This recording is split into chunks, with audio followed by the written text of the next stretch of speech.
Okay, it is recording. Okay.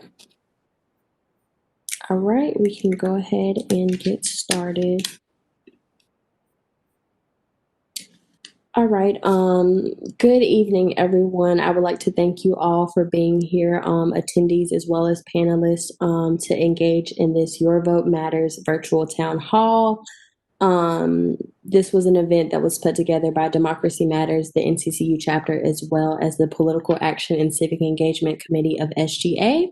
Now, me and my co-chair, Jasmine Abney, we have worked hard to get this event together, and we really just want to make sure that we are engaging students civically and doing anything we can to empower students to get out and use their vote and do things beyond that. So I would like to welcome the co-chair, Ms. Jasmine Abney. Good afternoon, everyone. And like I said, we are very excited to have you all, whether you are joining us here in this meeting right now or you're going to review the recording later. We're just excited to share this information with you all. So today we have some pretty awesome panelists joining us. We have Mr. Adonal Foyle, who's the founder of Democracy Matters, and he is, yes, indeed, a former NBA player. We have Miss Anita Moore, who will be co-moderating this evening. We also have Michael Spencer, who is the College Outreach Manager for Common Cause North Carolina, and we have Jaden Peay, who is a senior political science student here at North Carolina Central University, and he is a fellow for Common Cause North Carolina. Woohoo!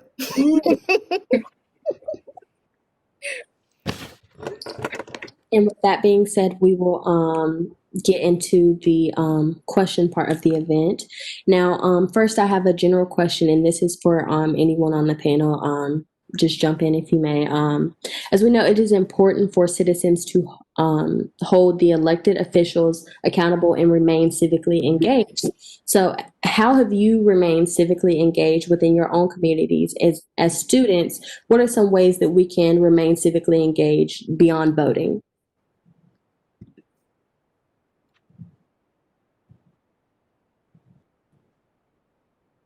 I can take a stab at it from a student perspective.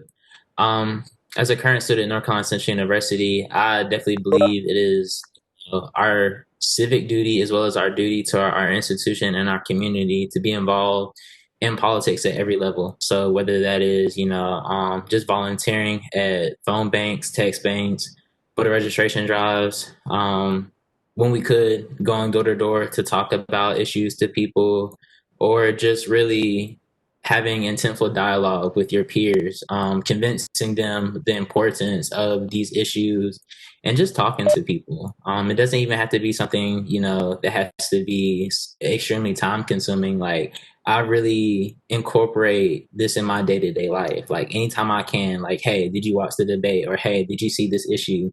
So just little things like that, because little things can go very far away.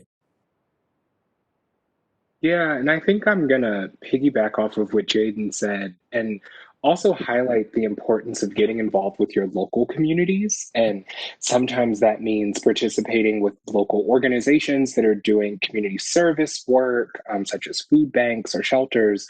But also participating in your local government is incredibly important. A lot of times with Common Cause, when we talk to students about making sure that they're engaging with voting and making sure that they're getting out the vote, sometimes students and people have the tendency to think about those things as only voting for the big offices like president, senator, Congress, things like that. But a way that we can ensure that we're being civically engaged is also making sure that we're voting down ballot and making sure that we're voting for your city councilmen, making sure that you're voting for your district judges, making sure that you're also voting for prosecutors who are progressive and hold the values that you yourself hold. So I think that there are a whole lot of ways that we can be civically engaged outside of voting. But I would definitely say that one of the biggest ones is making sure that you're tapping into your local government.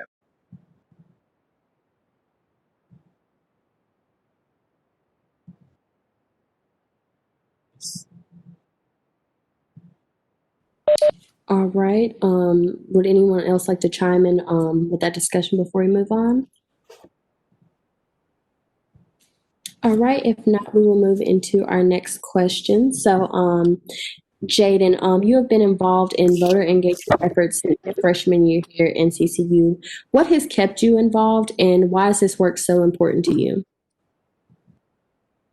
I mean, I'm involved in this work because I deeply believe in utilizing our voices as a means to reach our desired goal as a community.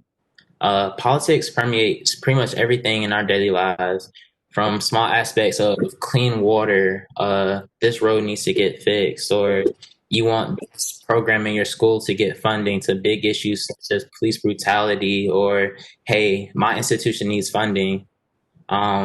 It's important to me just because I see it as like not even just like for myself, but just from our community as a whole. Like, I feel like no one's good until we're all good. And so I try to use politics as my way to give back.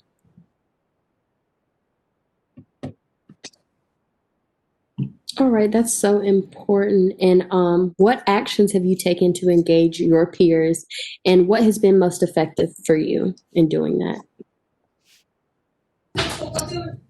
My friends to a bunch of things. I take them to seminars. One of my favorite annually is a seminar called Black University. Take my friends to protests centered around civic engagement, and just learning about the history of politics, really our people in politics, and how we can use politics to better our current living situations in America. As I mentioned before, I engage in a lot of dialogue around issues, and then reading materials as well. But it's what's been most effective to me. It's just really the intense dialogue, just incorporating it in daily day conversations. Just like, hey, like just today we were talking about the presidential debate, talking about what's at stake for it all. Just talking to people and really like leveling with them and just showing them the importance of these issues, and like saying like, hey, if you don't utilize your voice, this could happen, and that's really worked for me.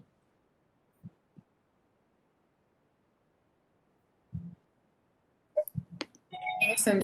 Jaden, we really appreciate your answer, and we've seen your work as you held the position of Political Action and Civic Engagement Chair on our campus, and you really paved the way for a lot of other students. Our next question will be directed to Mr. Michael Spencer. Can you discuss a little bit about what Common Cause North Carolina is and the work that you all do?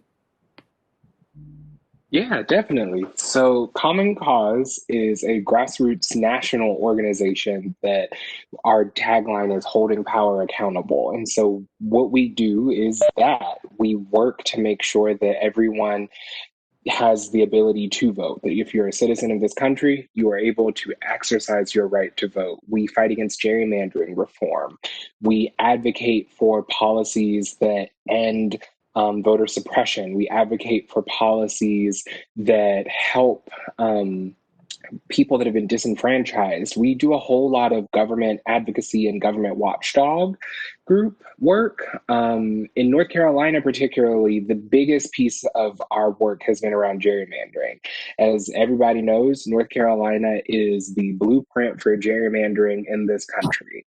And Common Cause North Carolina has successfully had a few court cases that have fought for fairer maps. We have worked with legislators on getting some good legislation passed, and we're really excited to see the work that we've done over the past 10 years come into fruition in a lot of ways, recognizing that there's still a ton of work left to be done.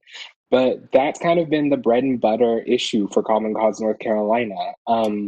The HBCU Student Action Alliance is the piece that I directly get to work with. And that's a program where we work with college students on every HBCU throughout the state on making their campuses more civically engaged. We work with students that have a range of policy initiatives that they are interested in. We have students that are interested in gender equality. We have students that are interested in criminal justice reform. And what we do is we provide the resources, the ability, and the time to kind of help students hone those interests and hone those skills, and then use influence them and kind of amplify that voice on their campuses. So that's kind of a piece of what I've been able to do in the past year with Common Cause, and a chunk of what Common Cause North Carolina does. Awesome. Thank you I'm so muted. much. Oh, sorry, Jazz. Go right ahead. It's your turn. All right. So I really love what Common Cause does in North Carolina, because the word gerrymandering is so wonky. And a lot of people are like, I don't know what the hell that is. So you like get really deep when you say fair maps, bad maps. You know, I love how you take something complex and make it accessible, because accessibility is one of the most important aspects. And I think that actually leads right into with a question we have for Adonal, actually, is what inspired you to found and start Democracy Matters, and how do you feel like it's grown and impacted lives since we began in 2001? So hey guys, I just want to thank you guys for doing this. I think it's sometimes we say it's important, and I think it's just really understating something that is so essential to everything we do. So for me, when I got to the NBA, I really wanted to find a way to engage young people, and I asked my parents, to help me think of a way that would be more encompassing, that really take a lot of the challenges that people have and try to fit them under really a good governance issue. And I feel like, Democracy Matters in many ways was started out of the idea that we have to do better in really engaging people in three metrics that we normally don't like to talk about: sex, politics, and religion.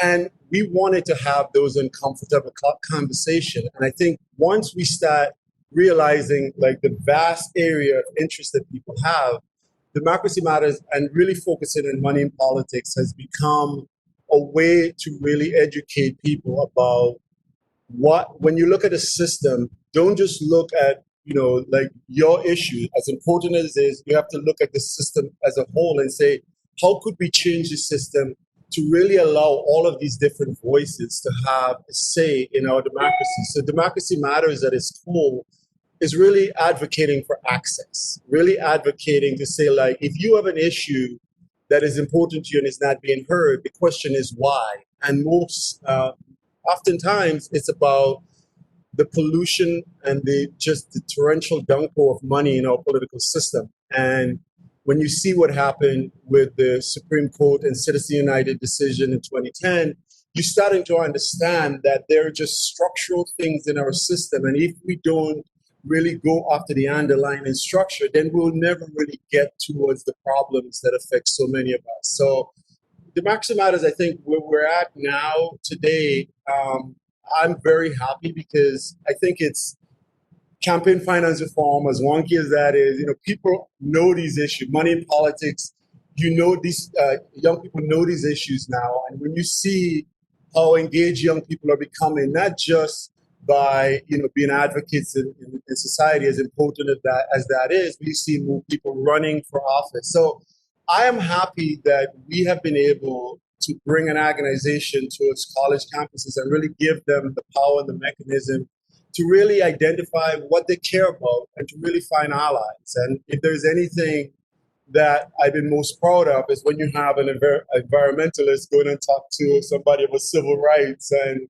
a Republican talking to a Democrat, because we have to really come down to what the issue is. And to me, the issue is money in politics and really having access to a political system.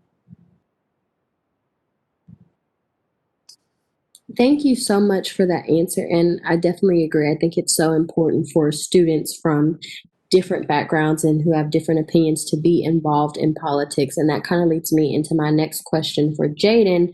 In the current climate of our NCCU campus, where and how would you recommend that students get involved? Just really volunteering in organizations such as Common Cause, Democracy Matters. You can vote just anywhere you possibly can. I understand that COVID is something that really has been restricting our day-to-day lives, but these issues are really pressing, and the danger of this upcoming election is very imminent. So if you can just volunteer as far as like sending a text or reminding people to vote, being aware of dates as far as when to mail in your ballot, when's early voting, wherever you can vote, like things like that can just go a long way.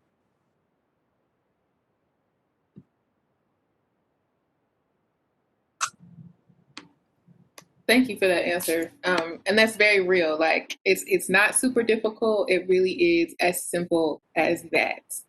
Our next question is for Michael Spencer. So you talked about the HBCU Action Alliance and the work that you do with students on HBCU campuses across the state. But I want to know, as an Eagle, what makes NCCU special in regards to civic engagement that we do on our campus, how we approach it, and just how active we are in our community. Okay. I love all of my campuses equally, so I will just preface it with that. I have no children that I prefer over the other. But I definitely think that one of the things that makes Central really special is y'all are so tapped into your local community and you're tapped into the Durham community, and people really ride for Central. And I think that has been incredibly helpful and beneficial because there's some crossovers between the work that we do. So at Common Cause, one of the things that we've been really successful at doing through our HBCU Student Action Alliance is advocating for polling precincts on or near HBCUs. Last year, we were able to advocate for one to be opened at WSSU, and we also did some work for Smith Recreation Center, which is in walking distance to FSU, to be opened up.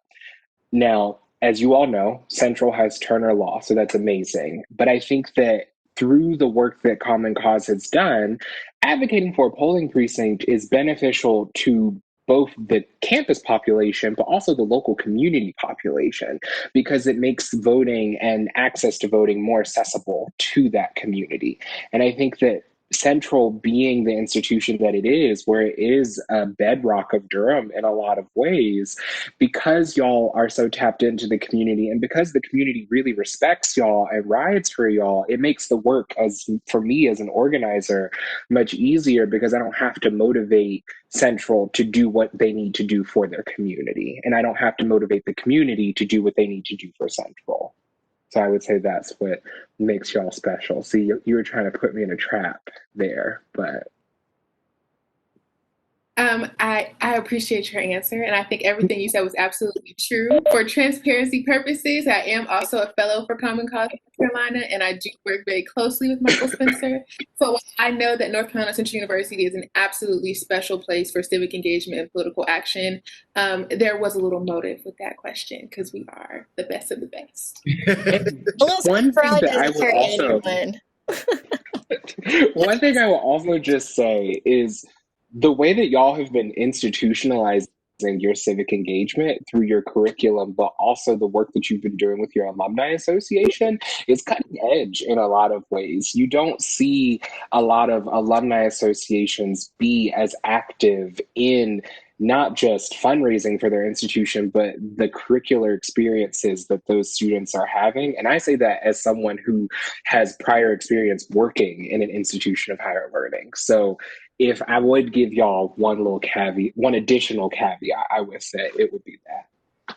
Yeah, Central is very special, and I've noticed with the work that Democracy Matters has done with HBCUs is very, the community is more involved. And I would say that like the proximity of Central to parts of Durham where other schools may not be connected that way in terms of the neighborhoods that are around Central is really key, the engagement that happens there. But I wanted to talk to you, Adonal, about how you use your platform, because you do have an enormous platform being an NBA star and all. How do you use that to educate people on voting and fair elections? Because I know that you also work with young kids. He wrote a book about basketball, and like there's so much opportunity with that platform. Can you speak about that for us? Yeah, so I mean, I think that, when you're in public life, I always say you have to you have to have your moral imperative before you go into public life. You have to know what is important to you and what is important to your community. And I've always been coming from the Caribbean at the age of 15. I've had a really outside look of the United States. So when you go into a league, the NBA, and you look at the history and the historical role that sports has played in our community, from John Carlos and Tommy Smith, who I had the great fortune to meet, and their reaction at the 68 Olympics in Mexico, Jackie Robinson, Billie Jean King, Battle of the Sexes, I mean, and on and on. So we have a very rich legacy, I think, in sports. And I think what's important is that sometimes the tendency is to think that our sporting career somehow defined us beyond anything else, that that's the only thing that matter. And I think that what you're seeing with today's NBA, what you're seeing with LeBron James and a lot of the guys, is that they're saying, I live in a community and I see what my community is experiencing. I think in the past, when a player left their community and they go into the NBA, in a way, they never go back to that community. But I will say that in today's climate, because of the advent of social media and really that connection back to the communities, you've seen players much more involved in the local communities because they're aware of it. And I think there's not something else that is very important, is that when you look at players and the kids, they all have kids now that go into school, and they have the same worries that everybody have. So for me, I thought that it was very important that when I put the basketball down, hopefully somebody will remember the things you do outside of the basketball court. And I think that LeBron has beginning to understand that. I think players are beginning to understand that power that they have. And it's important, how you use that power, how you unleash that power in the world. I like to say, unleash it for good, right? If you have a choice, be a moral person. Go out and try to make life a little bit better for somebody else. If you have that philosophy, and I got that from my grandmother, if you have that philosophy, the stage is not going to scare you. It's going to really give you an opportunity to tell the world what you're thinking and to share your feelings, and hopefully to empower the communities that come and watch you play basketball.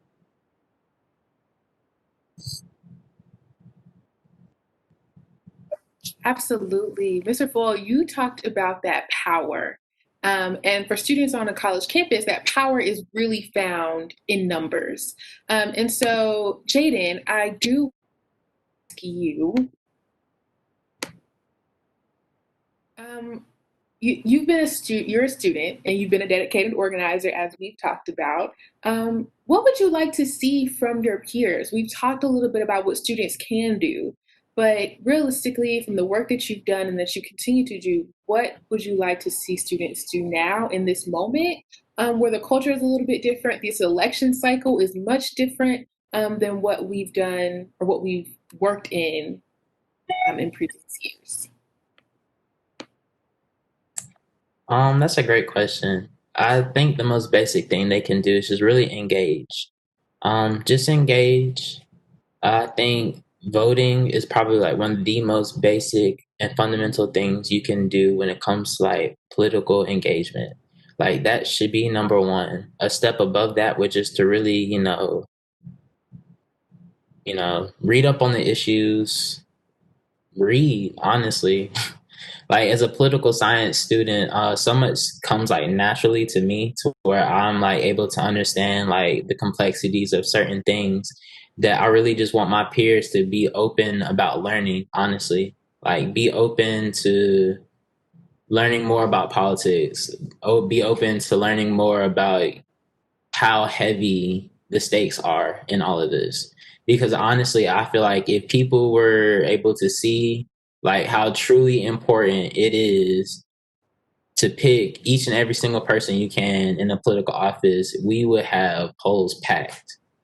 And not just, certain people, but just, students, people of color, women, just everybody, just engage. I think that's very important, and I'm glad you brought that up. Engagement. That's been something that's been in question because of the COVID-19 pandemic. How are we supposed to engage the polls? How are we supposed to do our civic duty when it's hard to even be around each other? And unsafe at that. So my next question is for Michael Spencer. What are some of the challenges that you have faced in your role with Common Cause as a result of the COVID-19 pandemic as far as that civic engagement? Where can I even start? We so I will try to make this very short. We first had to make an adjustment this spring. And as everybody knows, we had a census this year. And we had this beautiful plan of canvassing in neighborhoods. We were going to knock on tons of doors. We were going to make sure that people got the count out. We were going to do all these things. And then COVID happened, and we were like, oh, no, you have to stay home. We cannot do that. So I think that in terms of just kind of a broad answer to your question, COVID has been incredibly disruptive to civic engagement because, in addition to having to adjust how we responded to the census this year, we're having to adjust to how we're responding to the election. We're not able to do the door-to-door in-person engagement that we would like to do. This panel is an example of how civic engagement is impacted because of COVID. I imagine that if we were in a non-COVID scenario, we would be somewhere in an auditorium on Central's campus right now having this conversation. So I think that COVID has caused people. I'm going to give you the negative, but the positive. I think the negative way that COVID has impacted the work is that we have had to shift everything to either being online, complying with social distancing policies, all of that. But I think that the positive way that COVID has impacted this work is it's put on display a lot of the ills of our society. We have had 6 to 8 months of just sitting inside our houses with not too much to do, but we're consuming news, we're consuming media, we're having to have conversations about why does this operate this way? Why can we not close schools down until we figure out student hunger issues? Like, why is a child being fed connected to them being in school? So we're having to have conversations about very systemic issues that we're dealing with in this country. And I think that the way in which that has impacted our work for civic engagement is folks are waking up in a lot of ways, and they're seeing these issues for the first time for certain people. And now we're having to have those conversations, and now people are mobilized and they're energized in a way that I just don't think we've been in quite some time. So I am excited in a lot of ways to see what ends up coming from all of this, what comes from this great awakening that we have had. So a positive and a negative, I would say. Thank you, Michael. That's awesome.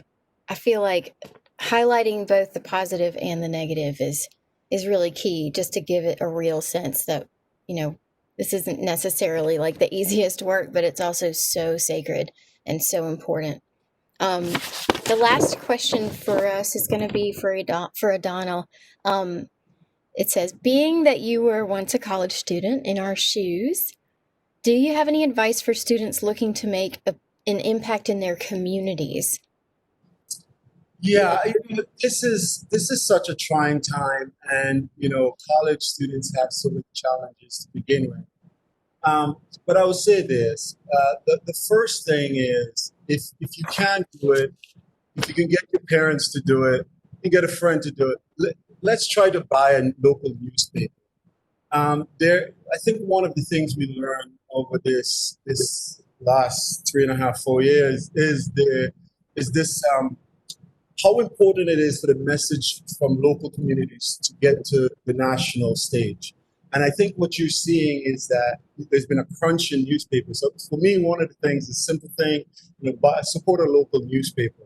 That's one. And I think two is really read up on the issues, because there's so much factual information out there that you have to come armed. And what that means, you have to be ready to really smack down all of the inaccuracies and really try to get the conversation on a level playing field where you can have a real conversation. But that requires you to come armed with ammunition. So when they come with, the dismissiveness, you're able to challenge, people, your peers, and everyone else. You have to have that skill set. There's no there's no other way you could approach this. You have to do the work, and that's involved reading, getting access to information, which is so difficult. I mean, I think in many ways, if you can agree on the number and the facts, then we can have a serious conversation. But we often don't do that, so that's become very important.